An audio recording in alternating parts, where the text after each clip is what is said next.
Hi ಎಲ್ಲೋ ಎಲ್ಲರಿಗೂ ನಮಸ್ಕಾರ. ಚಂದು ಅಡುಗೆ 03ಗೆ ಸ್ವಾಗತ. ನಾವಿವತ್ತು ಹೇಗೆ ಕ್ವಿಕ್ಕಾಗಿ ಮನೆಯಲ್ಲೇ ಇರೋವಂತಹ ಅಕ್ಕಿ ಹಿಟ್ಟಿಂದ ಗರ್ಗರಿಯಾಗಿರುವಂತಹ ಕೋಡುಬಳೆ ಮಾಡೋದು ಹೇಗೆ ಅಂತ ನೋಡೋಣ. ಅದಕ್ಕಿಂತ ಮುಂಚೆ ಯಾರೆಲ್ಲ ನನ್ನ ಚಾನಲ್ನ ಸಬ್ಸ್ಕ್ರೈಬ್ ಮಾಡಿಲ್ಲ ಹೀಗೆ ಸಬ್ಸ್ಕ್ರೈಬ್ ಮಾಡ್ಕೊಳ್ಳಿ. ಹಾಗೆ ಪಕ್ಕದಲ್ಲಿರೋ ಬೆಲ್ ಐಕನ್ನ ಕ್ಲಿಕ್ ಮಾಡಿ ಒಂದು ಲೈಕ್ ಮಾಡಿ. ನಾನಿಲ್ಲಿ ಒಂದು ಪಾತ್ರೆಗೆ 2 ಸ್ಪೂನಷ್ಟು ಎಣ್ಣೆ ಹಾಕ್ಕೊಂಡು ಅದಾದಮೇಲೆ ಸ್ವಲ್ಪ ಕರಿಬೇವಿನ ಸೊಪ್ಪನ್ನ ಹಾಕಿ ಈ ರೀತಿ ಚೆನ್ನಾಗಿ ಫ್ರೈ ಮಾಡಿಕೊಂಡು ಎತ್ತಿಟ್ಕೊತಿದ್ದೀನಿ. ಮತ್ತು ನಾನು ಅದೇ ಪಾತ್ರೆಗೆ ಈ ಗ್ಲಾಸಲ್ಲಿ 1/4 ಗ್ಲಾಸಷ್ಟು ನಾನು ನೀರು ಹಾಕ್ತಿದ್ದೀನಿ. ನೀವು ಎಷ್ಟು ಅಕ್ಕಿ ಹಿಟ್ಟನ್ನ ತೊಗೊಂಡಿದ್ದೀರಾ ಅದರ ಅರ್ಧದಷ್ಟು ನೀರನ್ನ ನೀವು ಜಾಸ್ತಿ ಹಾಕಬೇಕಾಗುತ್ತೆ. ಅದಾದಮೇಲೆ ನಾನಿಲ್ಲಿ 2 ಸ್ಪೂನಷ್ಟು ಜೀರಿಗೆ ಹಾಕೋತಿದ್ದೀನಿ.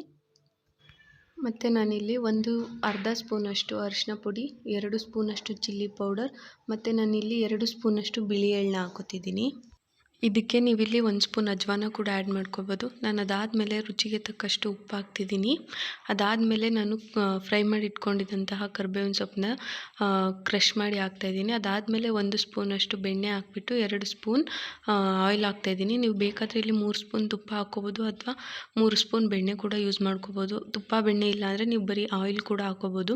ಅದಾದಮೇಲೆ ನಾನು 1 ಗ್ಲಾಸಷ್ಟು ಅಕ್ಕಿ ಹಿಟ್ಟು, 1/4 ಗ್ಲಾಸಷ್ಟು ನಾನು ಮೈದಾ ಹಾಕ್ಕೊಂಡು ಚೆನ್ನಾಗಿ ಮಿಕ್ಸ್ ಮಾಡ್ಕೊತಿದ್ದೀನಿ. ಇದನ್ನು ಸ್ವಲ್ಪನೂ ಗಂಟಾಗದೇ ಇರೋ ರೀತಿ ಚೆನ್ನಾಗಿ ಮಿಕ್ಸ್ ಮಾಡ್ಕೋಬೇಕು. ಇದನ್ನು ಮಾಡೋದಕ್ಕೇನು ಜಾಸ್ತಿ ಟೈಮ್ ತೊಗೊಳ್ಳೋದಿಲ್ಲ. 5-10 ನಿಮಿಷದಲ್ಲೆಲ್ಲ ಬೇಗ ಮಾಡ್ಕೊಬಿಡ್ಬೋದು. ಇದು ಈವ್ನಿಂಗ್ ಟೈಮು ಟೀ ಜೊತೆಗೆಲ್ಲ ತುಂಬಾ ಚೆನ್ನಾಗಿರುತ್ತೆ ಆ್ಯಂಡ್ ಕ್ರಿಸ್ಪಿಯಾಗಿ ಕೂಡ ಬರುತ್ತೆ. ನೋಡ್ಬೋದು ನಾನಿವಾಗ ಗಂಟಿಲ್ಲದೆ ಇರೋ ರೀತಿ ಕ್ಲೀನಾಗಿ ಚೆನ್ನಾಗಿ ಮಿಕ್ಸ್ ಮಾಡ್ಕೊತಿದ್ದೀನಿ. ಹಾಗೆ ಯಾರೆಲ್ಲ ನನ್ನ ಚಾನಲ್ನ ಸಬ್ಸ್ಕ್ರೈಬ್ ಮಾಡಿಲ್ಲ ಬೇಗ ಸಬ್ಸ್ಕ್ರೈಬ್ ಮಾಡ್ಕೊಳ್ಳಿ. ಹಾಗೆ ಒಂದು ಲೈಕ್ ಮಾಡಿ. ನೋಡ್ಬೋದು ನಾನು ಇವಾಗ ಕ್ಲೀನಾಗಿ ಚೆನ್ನಾಗಿ ಮಿಕ್ಸ್ ಮಾಡ್ಕೊಂಡಿದ್ದೀನಿ. ಇವಾಗ ಒಂದು ಪ್ಲೇಟ್ ಮೇಲೆ ನಾನು ಸ್ವಲ್ಪ ಎಣ್ಣೆ ಸವರ್ಕೊಂಡು ಕಲಸಿಟ್ಕೊಂಡಿರೋಂಥ ಹಿಟ್ಟು ಹಾಕ್ಬಿಟ್ಟು ನಾನು ಚೆನ್ನಾಗಿ ನಾದ್ಕೊತಿದ್ದೀನಿ. ಚೆನ್ನಾಗಿ ನಾದ್ಕೊಂಡು ಅದಾದಮೇಲೆ ನೀವು ಕೋಡುಬಳೆ ಮಾಡಿದ್ರೆ ಅದು ಚೆನ್ನಾಗಿ ಬರುತ್ತೆ. ಇಲ್ಲಾಂದರೆ ನಾವು ಶೇಪ್ ಕೊಡಬೇಕಾದ್ರೆ ಅದು ಮುರಿದೋಗ್ಬಿಡುತ್ತೆ.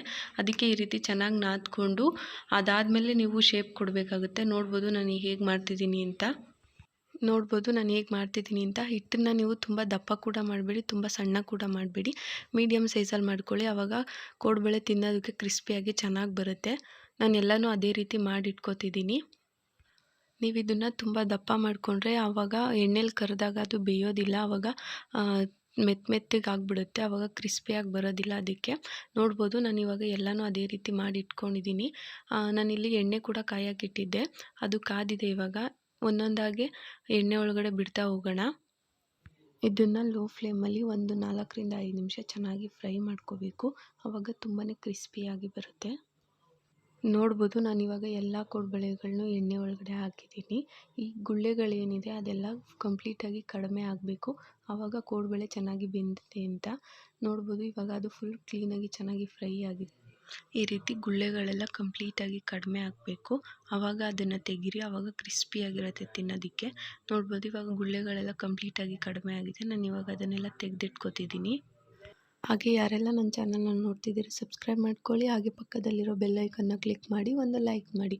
ಹಾಗೆ ನಾನು ಎಲ್ಲನೂ ಅದೇ ರೀತಿ ಎಣ್ಣೆಲಿ ಹಾಕಿ ಚೆನ್ನಾಗಿ ಫ್ರೈ ಮಾಡ್ಕೊತಿದ್ದೀನಿ.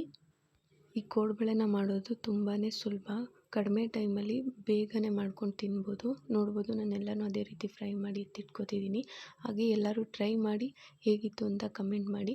ಹಾಗೆ ಯಾವುದಾದ್ರೂ ಹೊಸ ರೆಸಿಪಿ ಬೇಕಂದರೆ ಕಮೆಂಟ್ ಬಾಕ್ಸಲ್ಲಿ ತಿಳಿಸಿ. ನಾನೆಲ್ಲನೂ ಅದೇ ರೀತಿ ಫ್ರೈ ಮಾಡಿ ತೊಗೋತಿದ್ದೀನಿ.